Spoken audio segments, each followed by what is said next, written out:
வணக்கம் மக்களே, சேலத்தில் விஜய் மக்கள் சந்திப்புக்கான ஏற்பாடுகள் என்னென்ன என்பதையும் சேலம் மாவட்ட தவேக மாவட்ட செயலாளர் அவர் மக்களுக்கு விடுத்துள்ள அன்பான கோரிக்கையையும் பாருங்க. சார், என்ன விசாரணை நடந்தது, என்ன சொல்லிருங்க சிஓபி கிட்ட? இல்ல, வெள்ளிக்கிழமை கழக தலைவர் வராரு, அதுக்கான ஏற்பாடுகள் முன்னேற்பாடுகள் என்ன பண்ணிருக்கீங்கன்னு சொன்னாங்க. அதுக்கான டீட்டெயில் எல்லாம் கொடுத்துருக்கோம். இந்த மாதிரி தான் பண்ணிருக்கோம். ஏற்பாடு வர போறாரு, வரவேற்பு கொடுக்குறான்னு கேட்டாங்க. எந்த வரவேற்பும் நான் கொடுக்கல.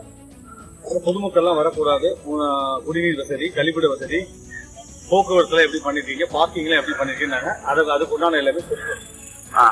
இப்ப இந்த ஆம்புலன்ஸ் வாகனங்கள்லாம் நிறுத்ததுக்கு ஏற்பாடு இல்லைன்னு சொல்லி ஒரு கேள்வி வந்தது, அது ஏதாவது கேட்டாங்களா? அது குறித்து எல்லா ஆம்புலன்ஸ் எல்லாமே ரெடியா இருக்கு. உங்களுக்கு அப்படி டவுட்டா தான் 4 மணிக்கு எல்லா ஆம்புலன்ஸ் கொடுத்து டெமோவை காட்டுறேன் உங்களுக்கு.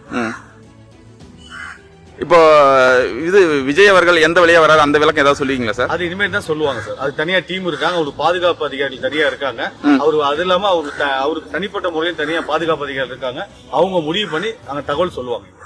முன்னேற்பாடு பணிகள் எல்லாம் கரெக்டா இருக்குங்களா சார்? இல்ல ஏதாவது குறைபாடு இருக்கா? இது அது குறித்து விளக்கம் நடத்தீங்களா? இப்போ குறைபாடு இல்ல, அதனாலதான் அவங்களே கூப்பிட்டு கேட்டாங்க. அதுக்கான விளக்கம் எல்லாமே சொல்லியிருக்கோம். அவங்களும் வந்து பார்த்தாங்க. முழு திருப்தி, எல்லா ஏற்பாடும் பண்ணிருக்கோம். தயவு செய்து கழக நிர்வாகிகளும் பொதுமக்களும் ரசிகர்களும் உறுப்பினர்களும் கழக தலைவர் வரும் வழியிலோ அல்லது இந்த நிர்வாகி சந்திப்பு கூட்டம் நடைபெறும் அரங்கத்தின் முன்னாடியோ அல்லது அதை சார்ந்த இடங்களிலோ தயவு செய்து வர வேண்டாம். அவர்கள் குடும்பத்தோடு, குழந்தைங்களோடு, அவங்க வீட்டில் இருக்க பெரியவங்களோடு வீட்டில் அமர்ந்து சிறப்பு நேரடி ஒளிபரப்பு யூடியூப்லயும் பண்றோம், எல்லா சேனல்லையும் பண்றோம். அதை கண்டுகளிக்குமாறு ரொம்ப பணிவோடு கேட்டுக்கொள்கிறேன். இது வந்து சோதனை ஓட்டங்கிற மாதிரி இது ஒரு முன்னோட்டமாக நான் இதை பண்ணி காட்டுறேன்னு அந்த தேதி வாங்கி இவங்க காவல்துறை அனுமதி வாங்கி இதை நடத்துறோம்.